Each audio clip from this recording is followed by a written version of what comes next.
Hi guys, today I am here with an Oily Skin Diaries video on a new drugstore foundation. It is the Maybelline Dream Velvet. I came across this the other day, purchased it, of course it was the wrong shade, returned it and got the right one. The one I'm going to be wearing is in the shade 90 Honey Beige. It looks a little bit pink in comparison to the other ones on the display, but when I kind of tried it out yesterday, just kind of smeared it on with my fingers, it seemed to work really well. I'm an NC 43 for reference.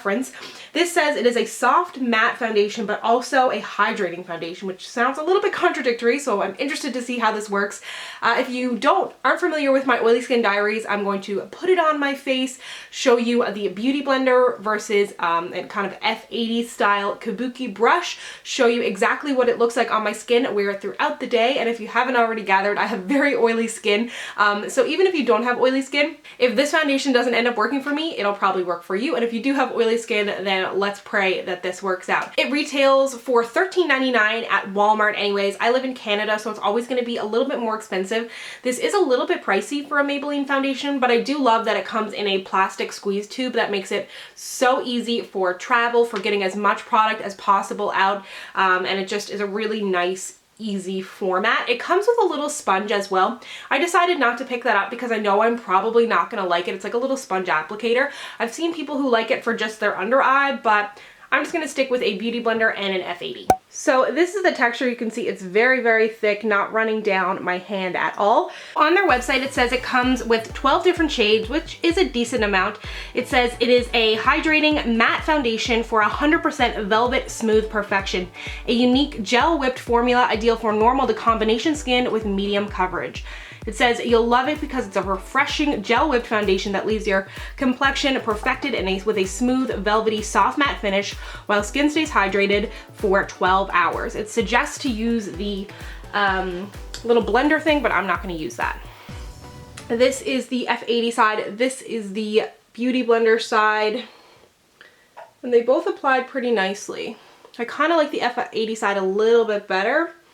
But I also, yesterday, when I was just making sure it matched my skin, I just applied it with my hands and it went on nicely too. I'm going to put just a little bit more on my cheeks to see if I can build that up.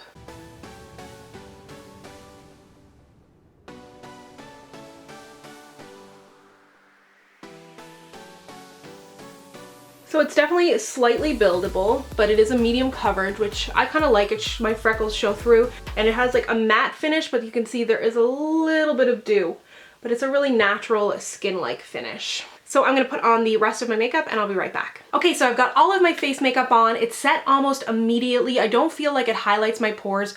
I did put on a little bit of powder just to help with the longevity throughout the day, but it really did set on my skin. It felt really, really comfortable. I took some photos in complete darkness. You do get a little bit of flashback, which I think is interesting because it doesn't mention having an SPF. And when I took it with flash in like a little bit of darkness, I still got that flashback, but in natural light, it looked really, really good. So I'm gonna do a little bit more research and see why exactly it made my face look lighter, because it doesn't look lighter on my body right now. I actually thought the foundation may be a little bit too dark and pink, so it may not be good for like if you're going out and you're going to be somewhere in the nighttime and you want there to be pictures taken. You might just have to bronze up a little bit more, but overall I really, really like the way this foundation looks. I think it looks very natural on the skin. It's not too matte, not too dewy, feels really comfortable and lightweight. So I'm going to go ahead and check back with you shortly. It is now 12:02, not that you can see it, Siri. It is now 12:02 and I will check back shortly. Hey guys, check in. I did my makeup about 3 hours ago. I'm here with Ashley. Hi! My first ever guest in an Oily Skin Diaries. So exciting. Your makeup looks amazing. It looks pretty good. I'm like it. Slightly, not oily, but like there is some oil coming through. So I will check back in with you in a couple hours. Hi guys, it is my final check-in of the night. It is now 9:41, so I've had the foundation on for almost 10 hours. I gotta say I'm really impressed. I'm a little bit shiny, but I have extremely oily skin, so it is bound to happen. I did not blot all day. I love the finish of this foundation. It gives a really like skin-like finish. It doesn't look really cakey. My blush and bronzer and highlight is still on. It didn't highlight my pores at all, and I've got to say I am extremely impressed. The only downside was when I did the flash photography test, and it kind of flashed back a little bit, but otherwise I think that this is an absolutely fabulous foundation. Let me know down below if you have tried it, if you are going to try it, and what foundations you would like to see next in my Oily Skin Diaries series. Thank you so much for watching. If you'd like to connect with me, you can find me on Instagram and Twitter at SamanthaJaneYT, and I'll see you guys next time. Bye!